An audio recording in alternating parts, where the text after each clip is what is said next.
What is up, ladies and gentlemen? This is an emergency edition of Behind the Glass. No Anthony, it's just me and Earl today.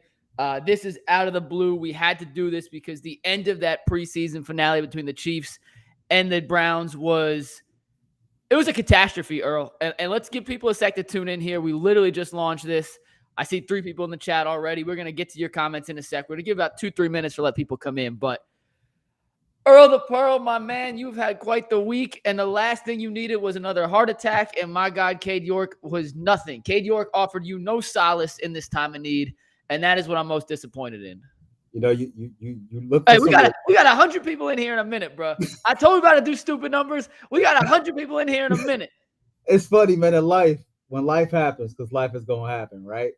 You look for certain things to give you release, certain things to give you some calm. And I'll be damned, bro, if he didn't go out here and do exactly what we talked about 2 episodes ago on Behind the Glass.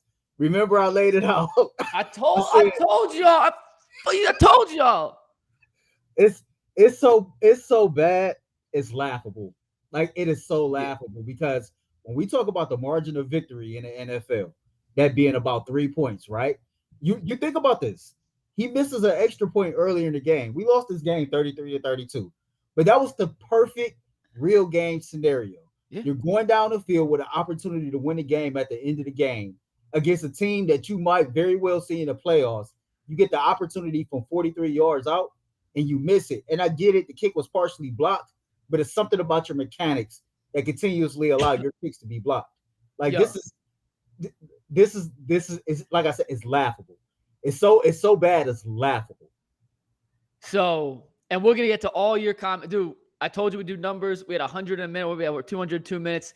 We'll get to these, I promise you, but we're just going to get these rants out quick. We're going to circle back. We'll probably say the same stuff twice. Bear with us. Y'all the best for tuning in. We weren't going to do a show today. This was like, no.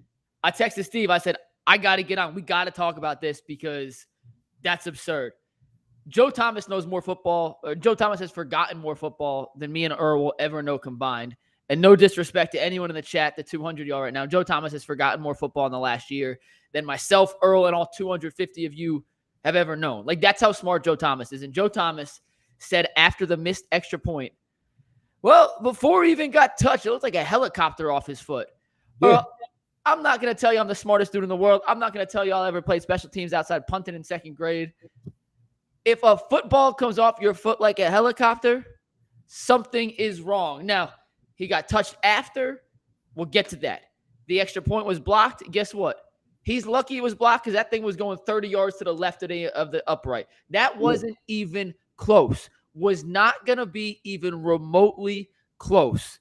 And we'll get to you guys in 1 sec. But, Earl, I got to ask this to start, and then we'll get into the specifics of it.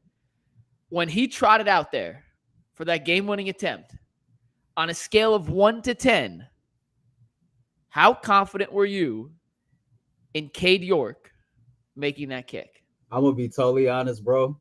And this is not hindsight.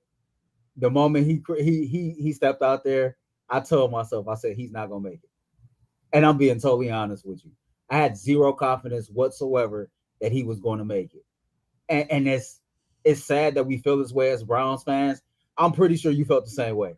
Yeah, and if you're in the chat, give us a number, 1 through 10. What was your confidence on a scale of 1 through 10 that Cade York was going to make that kick? Before we knew how it ended up, he obviously missed it. But going into the kick, what do you think your confidence was? Earl, you said a 0? You read a 0? It was 0 for me. I nothing in me made me believe that he was going to make it. It was more so because of the moment. Like, he's proven to show that when the lights are on, that's when his job is the toughest. But the lights is on for real come week 1. All the kicks that you've made in practice and during training camp, man, that stuff don't mean a damn thing right now.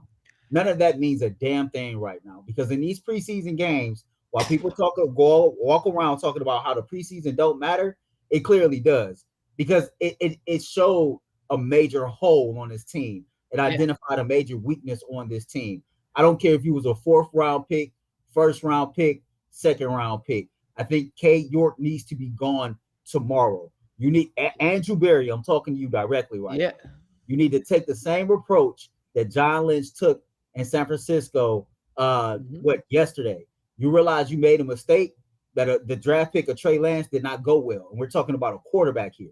Yeah. Quickly move on. Who they traded 3 picks for. Yeah. Not just using a fourth round pick, use a fourth round pick, whatever. The 49ers traded 3 picks to get. You got to go. I don't care about rookie. I don't care about kickers in their rookie season anymore. I don't care about any of that.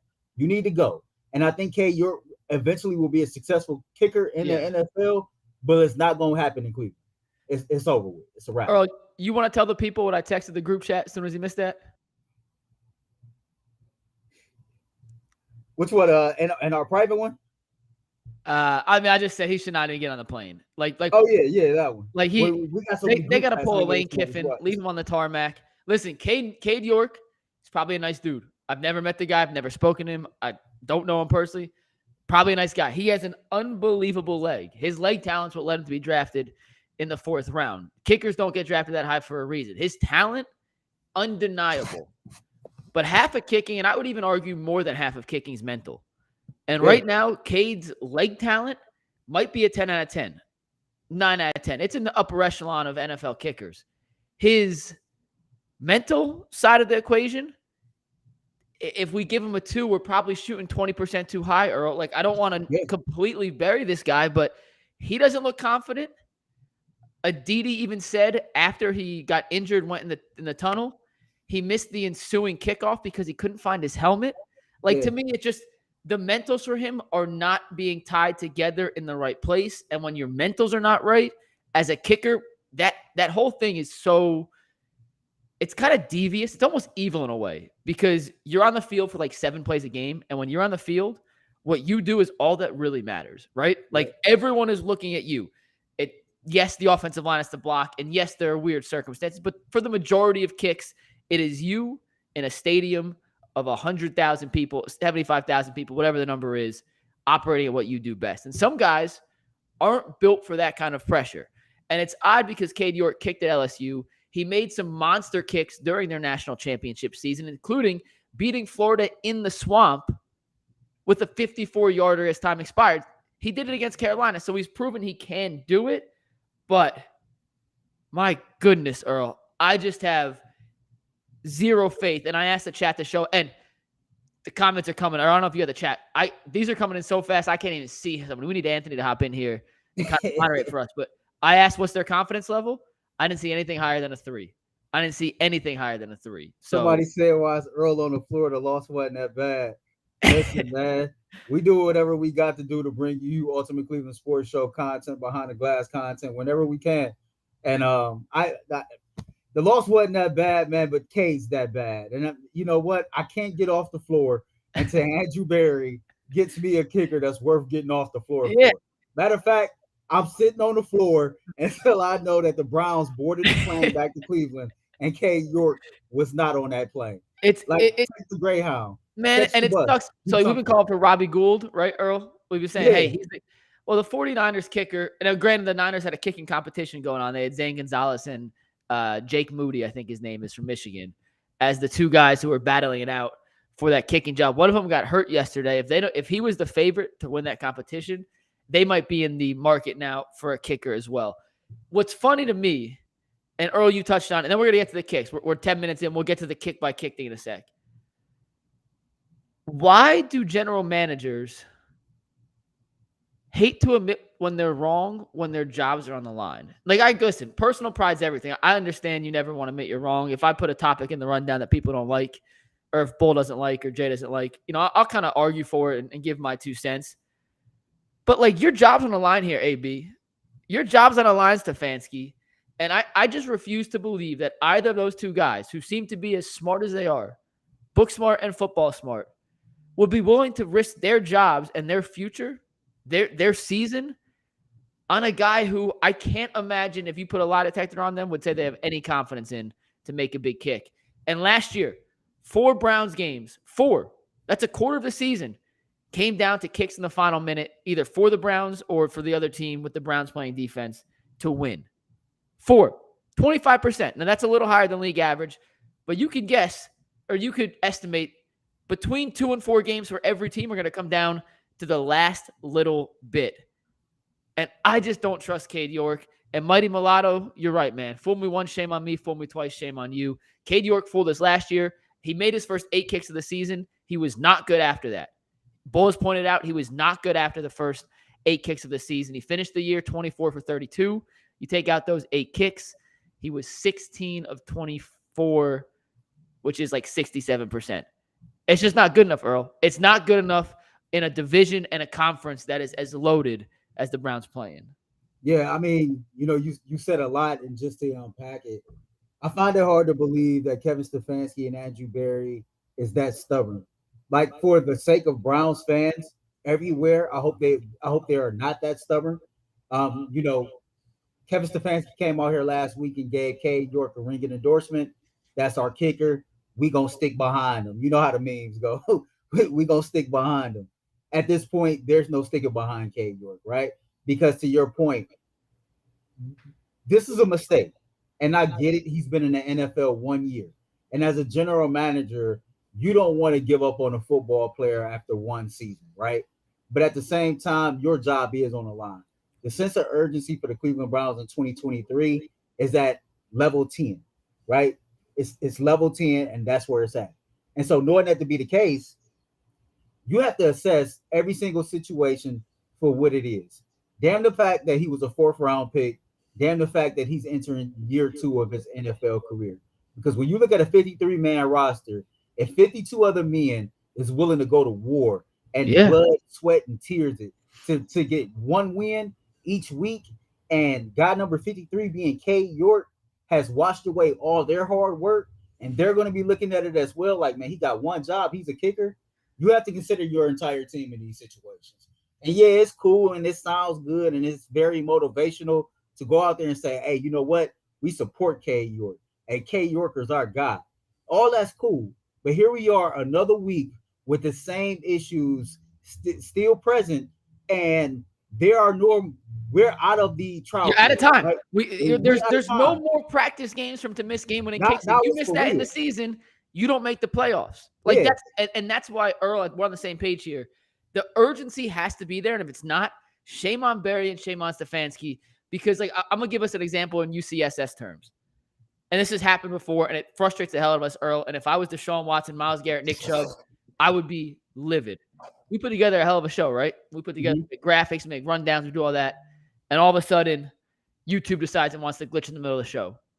And we're like, we just put all that damn work in for nothing. And there's literally nothing we can do about it. There's nothing that you, myself, Anthony, Director Steve, EP Steve, Bull, Jay, whoever can do, because the internet has a mind of its own sometimes. And the way those signals converge is in a satellite up in the cloud. Like, we physically have nothing to do with it. If I'm Deshaun Watson, and I know it's Kellen Mond who led the game-winning or the potential game-winning drive there, but let's use the starters for example. If I'm Deshaun Watson or Nick Chubb and Amari Cooper, and we drive down on the Chiefs or the Bengals in week 1, Steelers week 2, whatever the situation is, if we drive down the field and set Cade York up for a chance to win the game for us, and when he's on the field, there's nothing Deshaun Watson, as good as Deshaun Watson could be, there is zero he can do when Cade York's taking a field goal besides cross his fingers and pray. Am I wrong? No, you're wrong. No, you're zero. right. I'm sorry. Zero.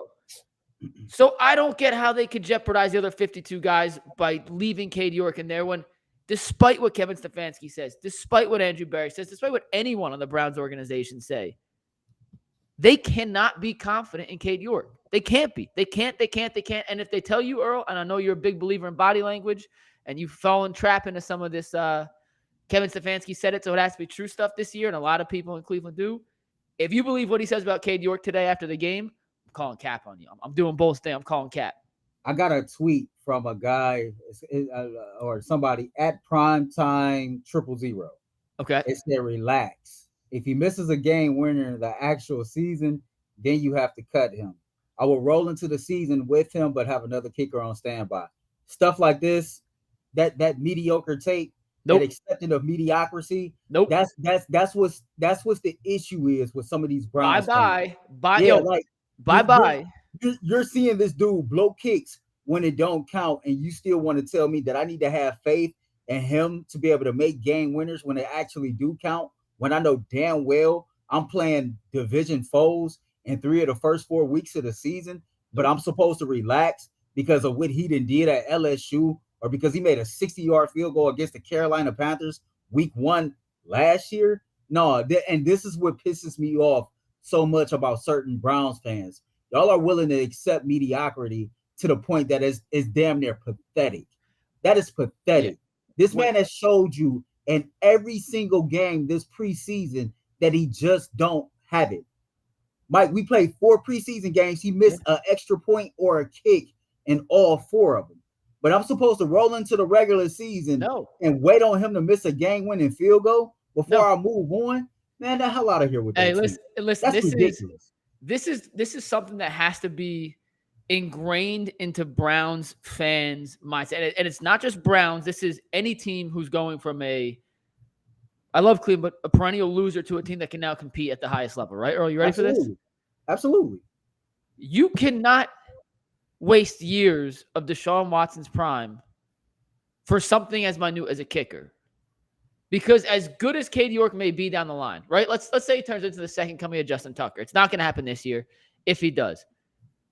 Has Justin Tucker ever been the reason the Ravens have won and/or lost a Super Bowl? Like, he's certainly a weapon, but you don't win a Super Bowl or lose a Super Bowl because of a kicker. Is that fair to say? Yeah. Like, you'd much rather have a good kicker, obviously, but you don't win or lose. You wouldn't lose because of a quarterback, because of a great defense, because of awesome weapons. A kicker is the cherry on top to a great offensive attack.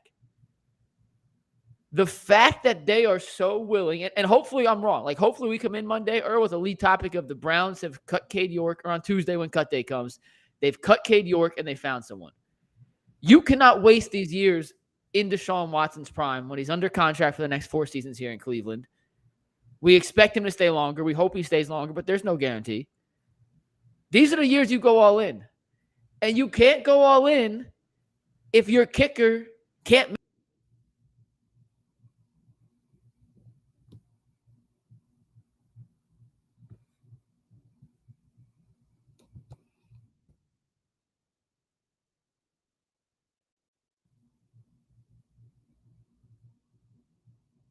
So I don't know if that was your audio or mine. Can you hear me? I can't hear you. Yeah, it was. I think it was definitely your sound.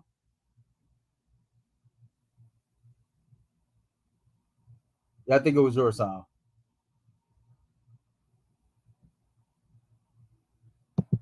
Give me a thumbs up if you all can hear me. Can you hear me? All right, cool. So while Mike getting this audio together, I'll just carry on with the little rant I was on. This is the problem. This is the problem I have with certain fans, right? You want us to believe in Cade York because of what he did last year or because of what he did in college. And that's not where we are anymore, right? This is year 2 of his NFL career. This is the most pivotal season in Cleveland Browns history since 1999. And I don't think that's an over-exaggeration. When we talk about the sense of urgency due to how packed the roster is, due to a lot of different variables, Deshaun Watson, when we talk about Kevin Stefanski being on the hot seat, when we talk about Andrew Berry being on the hot seat, Paul DePodesta being on the hot seat, we talk about all these things and how important 2023 is for the Cleveland Browns as an entire organization. And the mere fact that this might get pissed away because of a damn kicker or because he was drafted in the 4th round, it's beyond me. And I don't want to believe in my heart of hearts that Andrew Berry is that stubborn to hold on to Cade York because he was a draft pick last year. I don't want to believe that Kevin Stefanski is that stubborn and that the things that he's telling the media, that he truly believes himself. Maybe he's showing unity. Maybe this is him showing, okay, me and Andrew Berry is on the same page. And you know what? Even if we're not on the same page, even if we don't agree, that I'm not going to go out here and throw my general manager under the bus. Let's hope that's the case. But if it is not, we have a problem. Because I don't think people with any sense will sit up here and tell you that going into the season with Cade York is the most ideal situation for the Cleveland Browns. It is not. I am done with the entire let's bring in another kicker for kicking competition. Listen, I'm not carrying two kickers on my roster, Mike, knowing how pivotal it is for each player at each position. At this point, man, it is time for the Cleveland Browns to simply move on. You can go get another kicker. There's other ways to skin a cat. I understand, Andrew Berry, you drafted this dude last year. He was a 4th-round pick, and you want to wait around and get return on your investment. But I'm going to tell you, man, you F around too much, and you're going to find out. And Lord knows, I do not want to see you in that situation. Can you guys hear me now? My back. I can hear you. Okay. I had to switch my mic. My mic died on me. I don't know what happened here, so I apologize for that. Earl, I'm not sure what you said, but I bet it was the most poetic thing in the history of the Behind the Glass series. I'm sure you did not mistake anything you said. Here, let's start with the kick by kick real quick. Let's start with the extra point because, we'll go chronological order. Before he got touched, did you see the trajectory of that kick, Earl? It was horrible. He was going to miss it anyway. Oh, he did miss it. He did miss it anyway. Yeah. And then he got touched, and they got a second chance. They went for 2. An extra point is translatable from the preseason to the NFL to the regular season. Kicking is the only thing that is directly translatable from one to the next. There is no difference in kicking a preseason game or kicking in a regular season game. That's a fact. Everything else, you could say they're playing the 2s. Hell, you tweeted out today the defense looks good, or I saw more people tell you that they're playing the 2s as if you weren't aware that the Kansas City Chiefs weren't playing their starting offense. As if you thought Shane Buechele was Patrick Mahomes for a second. As if Earl wouldn't realize the difference between Blaine Gabbert under center and the reigning Super Bowl MVP. Like, Earl's smarter than that, guys. Y'all got to be better than that. Stop. I thought they were smarter than that.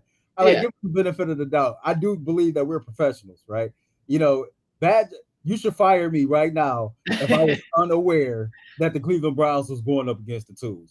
Because there's no way that I have any credibility. There's no way that I can show you that I can do this job when you're away if I was not aware on who was starting for the Kansas City Chiefs.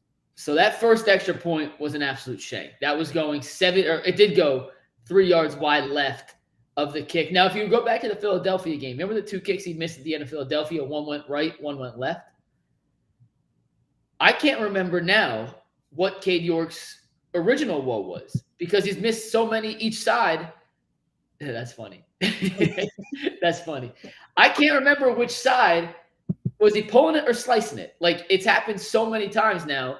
I don't even remember what his issue was. Was he kicking it to the right and then having to overcompensate, and that's what ended up having him hooking it to the left? Or was he hooking it, and then he tried to overcompensate and kick it more towards the right and ended up slicing it? Do you remember what the original issue is? And the fact that I'm asking this question shows how big of an issue this is. Here's the comment of the day. This is going to frustrate you even more. Stop it. Stop. It's not the holder. It's not. Like, yes, you can show me the stats that Bjork has held for kickers who had their worst years. Yes, I've seen it. We've also had Jay Feely come on the show and tell us it's not the kicker. Jay Feely kicked in the NFL. Kade York, it's all mental with Cade York right now. It's not physical, it's mental. He has zero confidence in himself. And if he doesn't believe in himself, how the hell am I supposed to believe in him? How the hell is Deshaun Watson supposed to believe in him? How is Kevin Stefanski supposed to believe in him? Hey, the only silver line that make him out of this, Earl, is that Kevin Stefanski just goes for it on 4th down every single time this year if they're in the 50-plus yard line. Like, that might be the only good thing to come out of it. And Stefanski, we know he likes analytics. He might be, like, even more advanced than the advanced analytics guys at this point if he does that. I don't know how many times I could say it. And take that comment off the screen. If anyone tries to blame Corey Bjorquez for Cade York's issues right now, you're lost in a damn soup. You're lost in a damn soup. Stop making excuses for a guy. It is not, thank you, Jerron Daniels. It is not Corey Bjorquez. I'm not sure what makes a great holder. I'm not sure if he is completely without blame here, but it is not Bjorquez's fault. You know what? And I don't take shots at fans. You know how I'm built, right? But that comment, to me, that's just something that's regurgitated that you either read, you seen somewhere, because I don't believe that you came up with that on your own. And I don't believe that you believe that on your own. There's no way in hell that the average fan is going to sit up here and tell us, okay, well, it's the holder's fault. Like, that's something that you've heard somewhere else, and you just trying to regurgitate that to make yourself feel better or to make Cade York feel better. And ain't nobody got time for that, man. That is a flat-out excuse and a very bad one at that. Really? The holder? All these missed extra points and kicks is on the holder? No, go out there and do your damn job. Because I can guarantee you there's 32 kickers in the NFL, and they will tell you that every time that kick is snapped, the hold is not the best, right? But you know what?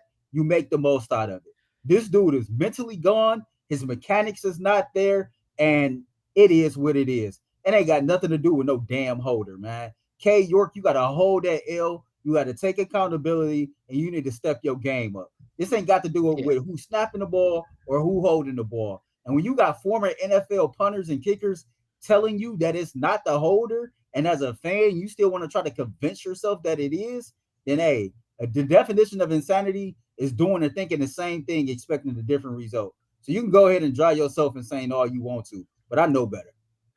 Yeah, and the thing with the holding is like, yeah, is he the greatest holder of all time? No, probably not. But when you see a bad hold, you kind of know it because the broadcasters on the TV tell you about it. And those guys played, and most of them have held because they're former quarterbacks, and it's something that quarterbacks used to do. Joe Thomas and Ross Tucker against Philadelphia both said, I never held, but that looked pretty damn good to me. Yeah. Both of them. And they know the NFL inside and out. Joe Thomas is one of the most intelligent football players to ever play, despite the fact that never mind. He's a football savant. Like what I was going to say wasn't going to make sense. It wasn't a shot at him by any means. Joe Thomas is so smart. And if he says it's not a bad hold, then I'm trusting Joe Thomas over Joe Smith on Twitter, who's trying to tell me it's York's fault. I saw a super chat earlier here. I forget who it was from, but it asked what kicking options are out there if they move on from York. I'm trying to think back to the graphic, but right now, Robbie Gould is still a free agent. Rodrigo Blankenship, who kicked for Bebo Ventrone in Indianapolis, was just released. He actually kicked 81% of his field goals, or had an 81 conversion rate last year. He's available. Ryan Stuck was available. There's a couple other guys. Zane Gonzalez just got hurt. The 49ers have two kickers, so either Gonzalez or Moody, one of them will have to be released. So those are some guys on the list. Nick Folk, I think, in New England will be released. He's in a kicking competition with a guy that the Patriots just drafted in the 5th round, and he's a lot cheaper. The rookie's a lot cheaper than keeping Nick Folk. So there are definitely some options out there. And listen, at the end of the day, Earl, if you told me Cade York was going to make 77% of his field goals this year, right? Mm-hmm. And I told you we could sign Nick Folk, and they certainly have the money now. Like, let's not pretend they don't have the money to sign anybody they want to any deal they want. And Nick Folk was going to make 77% of his field goals. Let's say I told you at the end of the season, they're both going to have the exact same percentage. Who are you going to feel more confident in? Who are you going to feel better about that 77% with? And I feel like as a kicker, you have to exude confidence to the rest of the 52 guys on the team. And right now, there's no way in hell Cade York exuding confidence to anyone else in that locker room. Hell, I don't think his parents are confident in him right now. Mike, I'm going to just be honest with you, man. I think that his NFL future is bright. Unfortunately, we won't experience that here in Cleveland. I just think it's like, I'm not even at the point if we bring in this guy and he ends up at 77%, the Browns just need to move on. You know what I mean? Because I think that he needs a fresh start. We know how we are in Cleveland as media members. We know how our fans are here in Cleveland. I don't think he can come back from it. No. I just truly don't think he can come back from it. You know what makes it worse? I seen a clip yesterday or earlier today. The clip was posted 2 days ago on Twitter, and it was Phil Dawson just messing around at 50-something years old, kicking 55-yard field goals like it was nothing. And I can only imagine how like deflating that was for Cleveland Browns fans to look on social media and see that. To see that, you know, a guy who's retired, like I said, about 50 years old, probably is going to be in the Cleveland Browns ring around one day, out there, high school football coach now, messing around, 55 yards out, hitting field goals. And here we got this kid, you know, second year of his career, 4th round pick, and you still got the same struggles. And this has been my argument this entire time. You know, the fact that you didn't bring in kicking competition, it bothers me because I never believed that Cade York could get better competing against himself. Mike, I say the same thing damn near every day. Iron sharpens iron as one person betters another. You and I have grown as individuals because of how we challenge each other and how we make each other better on a day-to-day basis, right? So if me and you can do that in our profession, I find it hard to believe that people thought that Cade York would be better simply by competing against nobody. That's not how this works. You know, everybody else in camp got somebody in a position group that they're going up against, right? But what makes you so special that you don't need no competition? What makes you so special that you don't deserve any competition? That's the one area to where I could look at this training camp and say, okay, that might be a bad move out of Andrew Berry. And that's more so on Andrew Berry than it is Kevin Stefanski, because it's not up to Kevin Stefanski to bring in players to compete. He can only go up there and make suggestions. But that's on Andrew Berry to bring those guys in here. And I'm just telling you, tomorrow, the Browns need to be looking for a kicker. Because if you try to come out here and convince us that Cade York is still your guy going into week 1, he's not. No. And Earl, here's what scares me the most about that. I truly believe, I have no sources. This is me speculating, just telling you what I believe. They did not bring in a kicking competition because they didn't think Cade York was mentally strong enough to deal with whatever he's going through himself on top of the pressure of someone looking over his shoulder. That's no sourcing. That's just me speculating. I have no reason. No one's told me that. Just me. If he's not strong enough to handle a kicking competition mentally, in a position where you're one of one or one of two, either there's one other guy you're competing against or you're competing against yourself, why should I feel confident that he could overcome his own mental demons right now? You know what I mean? No, I agree with you. So to me, like I'm with you. I think Cade York in 4 years is going to be one of the better kickers in football. Like he has all the talent to do it. It's just like Daniel Carlson, who started in Minnesota, did not succeed. 2 years later, he goes to the Raiders, and he's one of the best kickers in football. Like, you got to get your mentals right. And right now, Cade York's mentals are simply not right. And they're going to cost the Browns not just one game, but potentially multiple games this year, and even maybe a playoff spot if it comes down to that. That is why I just refuse to believe. Refuse. And if I am, I'll do a what's the opposite of a victory lap? A walk of shame? Yeah, I think so. I'll do a walk of shame to the UCSS studio down Lakeside Ave with a flag that says I was wrong, but I just refuse to believe Berry and Stefanski are that stubborn and that silly to put their futures on the line for a guy that they don't trust in. I don't. I'm sorry. I refuse to believe it. Yeah, I refuse to believe it as well. Like I said, last week was last week. They came out and they gave him a ringing endorsement. But I remember that episode of Behind the Glass, and I said to you, you come out here against Kansas City and you got the same issues. Yeah. There's no way you're the kicker week 1. And to your point, let's say they didn't bring in kicking competition because they didn't believe he was mentally strong enough to handle that. If you're not mentally strong enough to handle kicking competition right now in August, then I don't know if you're mentally strong to handle a game winner and a game that you really need at Cleveland Browns Stadium mid-November, and the weather is something like it was the other day. I got to cut you off real quick, Earl. Darren just sent you and I a video of Cade York speaking to the media after the game. I'm going to try playing this through my phone. Can you see this? Earl, can you see this? Yeah, I'm looking at the same thing. All right, hey, so the viewers out there, you may not be able to see Cade York. I promise you. Where's my camera? It is Cade York. I'm going to put it into my microphone and play this. This is from Darren Smith, who's our buddy. He works for the Chiefs, or works for the radio station covering the Chiefs. I'm going to play. I have not listened to this. I just sent it to me, and I'm going to play what Cade York said at his locker after missing the game-winning kick. Are you ready? Let's do it. Let's listen together. I mean, you talked a lot about the way you kick during practice, and we've seen it in practice. How frustrating is it that that's not carrying over? I mean, how much of you I know you have probably, but how much of you kind of try to self-diagnose why that's not carrying over? Like I said, it's been super frustrating, and I watch film and I work on practice, and it looks great in practice. So it's been plenty of self-diagnosing. So how much did you want that? Want that opportunity? Come on, man, that's like 6 questions. Of course, I'll freaking want to play through. That's not good. And he's getting tested with the media. And you got the nerve to have an attitude? Yeah, I don't like that. Wait, and you got the nerve to have an attitude, my man? Are you serious right now? I don't like that, Cade. Listen, man, you got no right to be. You're making enemies. With an attitude. Wait. You think we ain't pissed off? You think me and McNuggets really wanted to come to you live on Behind the Glass? We're supposed to be off today. I'm supposed to be in the pool right now. I got a bathing suit on. I'm supposed to be in the pool. You think we wanted this, and you the one with an attitude, bro? We the ones pissed off. Andrew Berry wasted a 4th-round pick on you when this team got linebacker deficiencies. When this team needs depth in certain positions, because as many might tell you, the salary cap might be a problem next year.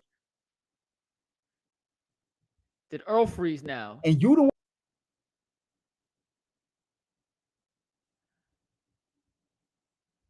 Earl, you there? That's to me, that's showing that's not. You know what? I can hold that L. That I can do what I have to do and take accountability and come back and be better. Right now, man, you deflecting and you giving the media attitude over something that you went out there and could not do. Man, be for real. Hell no, I don't want him. But man, be for real. Get Cade York the hell out of here right now. Now. That was only a 40-second clip. I think he spoke for 5 minutes, so we only got the very end of it. I don't want to make assumptions on something I haven't heard of fully yet.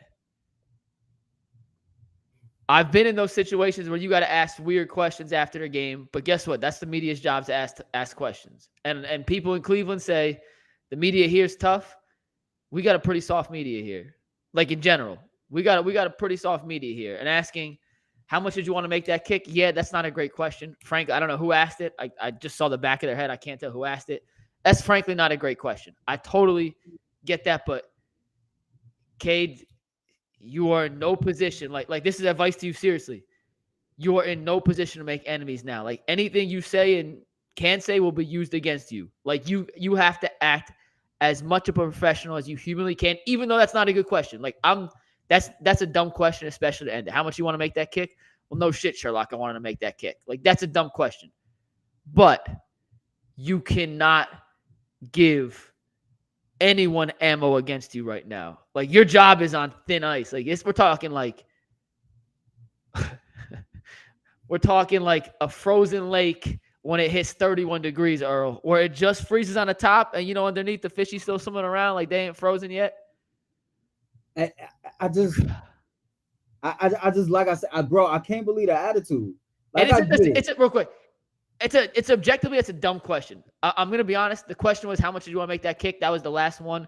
For anyone, I see some people in the comments saying they couldn't hear the question. The question was, how much did you want to make that kick? That's a dumb question, but Cade York has to have a better answer than that. They're both wrong. They're both wrong. Like you're not in, like you said, you're not in a position to give off attitude. You're not in a position to deflect. You're not in a position I just can't believe the attitude from him. Like if you make the kick, the question is not even coming your way.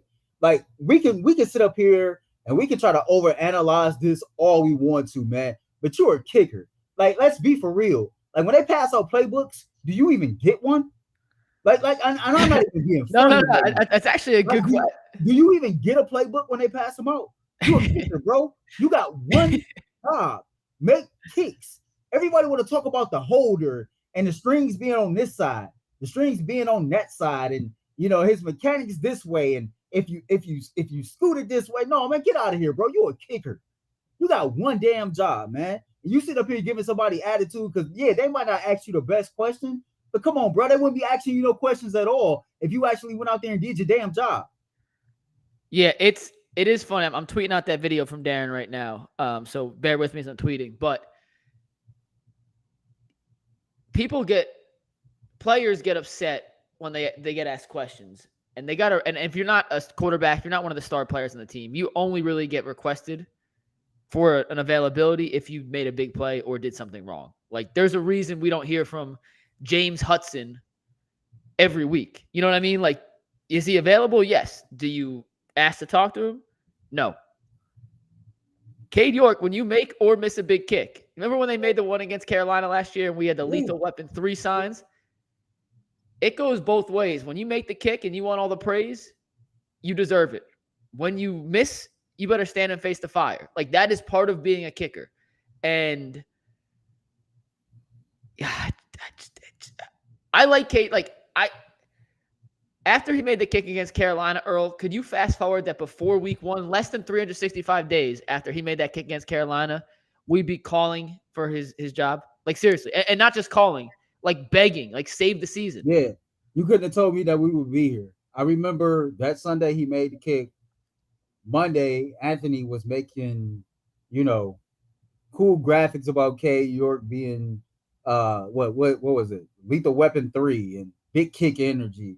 And like the nicknames, man, we was doing videos about Cade York getting 1,000, 2,000 views. Like more.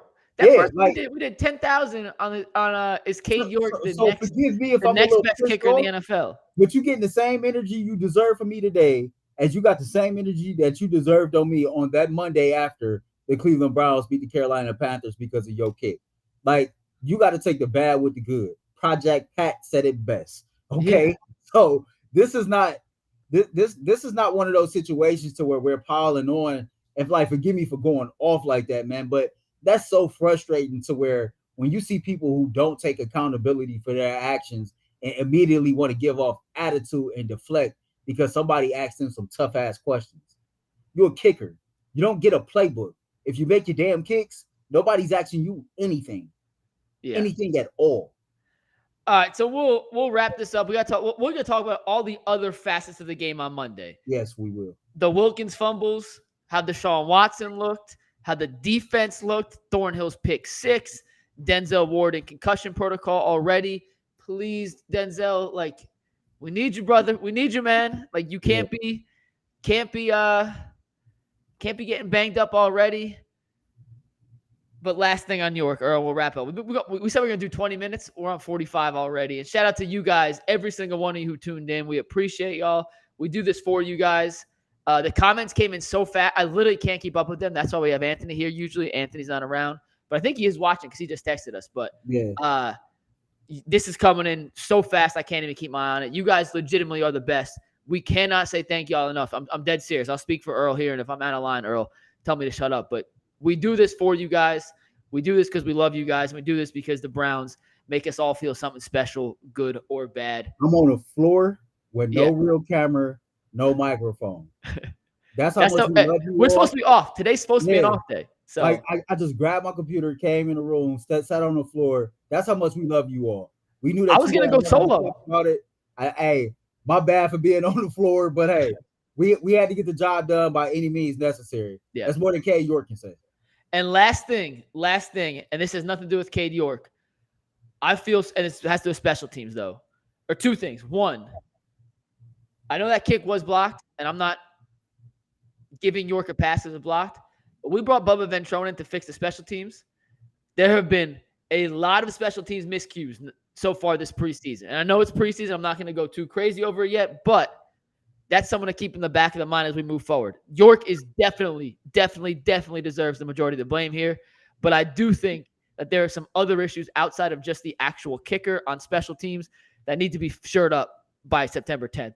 Excuse me. And secondly, that was disgusting. I apologize. Secondly, I feel so bad for Jakeem Grant, bro. I feel so bad. And every injury sucks. Like, you never want anyone to get hurt. But my goodness, this dude worked his ass off to get back from a torn Achilles. That is one of the toughest, most devastating injuries to come back from. He made it back. Stefanski said they were keeping him on ice so he'd be good for the regular season. And then the first play, like, I feel